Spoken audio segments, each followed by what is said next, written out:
राधे राधे दोस्तों, आप सभी का स्वागत है आपके प्यारे से यूट्यूब चैनल निहोरा बीएससी में। इस वीडियो में हम डिस्कस करने वाले हैं विटामिन डी और विटामिन ई और साथ ही विटामिन के बारे में। इससे संबंधित सारे कॉन्सेप्ट को आज हम इस छोटे से वीडियो में क्लियर करने वाले हैं। तो चलिए बिना कुछ देरी किए हुए वीडियो को स्टार्ट करते हैं। सबसे पहले समझते हैं विटामिन डी। विटामिन डी की खोज सबसे पहले हॉपकिंस ने की थी। इसे हार्मोन्स विटामिन या सनशाइन विटामिन भी कहते हैं। मैं आपको बता दूं कि जो विटामिन डी है वो सूर्य के प्रकाश में बैठने से मिल जाता है। वो हमारा शरीर खुद ब खुद बनाता है। विटामिन डी हमारी हड्डियों के लिए बहुत ही महत्वपूर्ण है, हड्डियों के निर्माण में सहायता प्रदान करता है। तो चलिए इसको नोट्स के थ्रू थोड़ा समझ लेते हैं। विटामिन डी सबसे तेजी से बनने वाला विटामिन है। हमारे शरीर में सबसे ज़्यादा तेजी से बनने वाला विटामिन है वो है केवल विटामिन डी। साथ ही इसके इम्पोर्टेंस की बात की जाए तो विटामिन डी ये सब्जियों में नहीं पाया जाता है। जितनी भी सब्जियां होती है उसमें विटामिन डी नहीं पाया जाता है। साथ ही इसका काम होता है दांत और अस्थियों का निर्माण करना। इसमें कैल्शियम और फास्फोरस के निर्माण में ये सहायता को प्रदान करता है। जो हमारी हड्डियां होती हैं, चाहे दांत होता है, वो क्या होता है, कैल्शियम और फास्फोरस से मिलकर बना हुआ होता है। तो दोनों बात एक ही है। ये क्या करता है, विटामिन डी दांत और हड्डियों के निर्माण में सहायता प्रदान करता है।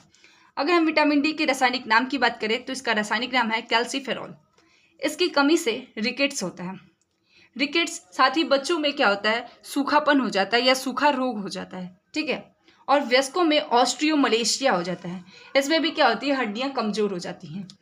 फिर अगर इसके स्रोत की बात की जाए कि किन किन खाद्य पदार्थों में पाया जाता है, तो कार्ड मछली के यकृत के तेल में, ठीक है, सूर्य के प्रकाश से, मांस, अंडे और दूध में ये पाया जाता है। देखिए, बच्चों में जब विटामिन डी की कमी हो जाती है उसको कहा जाता है रिकेट्स, और जो वयस्क होते हैं उसमें अगर विटामिन डी की कमी हो जाए तो उसको कहा जाता है ऑस्ट्रोमलेशिया, ठीक है। इन दोनों में क्या होता है, हड्डियां कमजोर हो जाती हैं, उनमें दर्द होने लगता है। साथ ही ये जो शरीर में जो हड्डियां हैं वो कैल्शियम को ठीक तरह से अवशोषित नहीं कर पाती हैं। जो हमारा शरीर है वो कैल्शियम को ठीक तरह से क्या करता है, अवशोषित नहीं कर पाता। तो इसलिए विटामिन डी हमारे शरीर के लिए बहुत ही आवश्यक है। अब बात करते हैं विटामिन ई के बारे में। जो विटामिन ई है उसकी खोज इवोन्स ने की थी। इसका केमिकल नेम टोकोफेरॉल है। इसकी कमी से चेहरे पर झुर्रियाँ हो जाती हैं। इसीलिए अधिकतर हम लोग ब्यूटी प्रोडक्ट में क्या करते हैं, विटामिन ई की गोलियों का उपयोग करते हैं, चाहे वो हमारा हेयर हो चाहे स्किन हो। वैसे मैं तो नहीं करती, बट जो अधिकतर जो लड़कियां होती हैं वो इन सब विटामिन ई का प्रयोग करती हैं, ठीक है। विटामिन ई की कमी से इसमें बाझपन और नपुंसकता होती है। जो महिलाएं होती हैं उनमें बाझपन की समस्या उत्पन्न हो जाती है, और जो पुरुष होता है उसमें नपुंसकता की समस्याएं उत्पन्न हो जाती हैं। अगर विटामिन ई की बात करें, इसके इंपॉर्टेंस की बात करें, तो इसे ब्यूटी विटामिन के नाम से भी जाना जाता है। साथ ही इसे प्रजनन विटामिन भी कहते हैं, ठीक है। इसका दो नाम है, क्या है, ब्यूटी विटामिन और प्रजनन विटामिन। विटामिन डी का दो नाम क्या था, विटामिन डी का पहला नाम था हार्मोन्स विटामिन और दूसरा था सनशाइन विटामिन, ठीक है।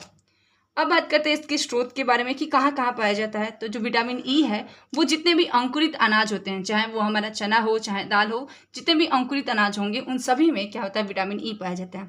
तो समझ लीजिए क्या क्या है, गेहूं की अंकुरण तेल में, अंकुरित अनाज में, वसा, तेल, घी, सोयाबीन, अंडे की जर्दी, इन सभी में क्या होता है, विटामिन ई की मात्रा पाई जाती है। अब आइए समझते हैं आज के आखिरी विटामिन के बारे में, जिसका नाम है विटामिन के। विटामिन के की खोज डेमी और डोजी ने की थी। इसका जो रासायनिक नाम है वो है फिलोक्विनोन या फिर नैप्थोक्विनोन, ठीक है। विटामिन के की कमी से रक्त का थक्का नहीं जम पाता है, ब्लड क्लॉटिंग नहीं हो पाती है। मतलब अगर हमारे शरीर में कहीं कट जाता है तो खून की एक परत होती है जो 5 से 10 मिनट के बाद से जम जाती है, ठीक है, जिससे अधिक मात्रा में खून स्रावित नहीं होता है। लेकिन अगर रक्त का थक्का नहीं जमता है तो उस स्थान से लगातार खून बहता रहेगा, और बहने के बाद से हमारे शरीर में खून की कमी हो जाएगी, जिसे कहा जाता है एनीमिया, ठीक है। मैंने पिछले वीडियो में आपसे ये क्वेश्चन पूछा था, ठीक। अब बात करते हैं विटामिन के। विटामिन के का जो संश्लेषण है वो हमारी आंतों में एक इस्लेशिया कोलाई, जिसे ई कोलाई बैक्टीरिया कहते हैं, उसके द्वारा होता है। अब बात करते हैं इसके स्रोत के बारे में। इसके स्रोत में सबसे पहला है अंडा, मांस, मछली, गोभी, सोयाबीन, टमाटर, हरे पत्तेदार सब्जियां और दूध।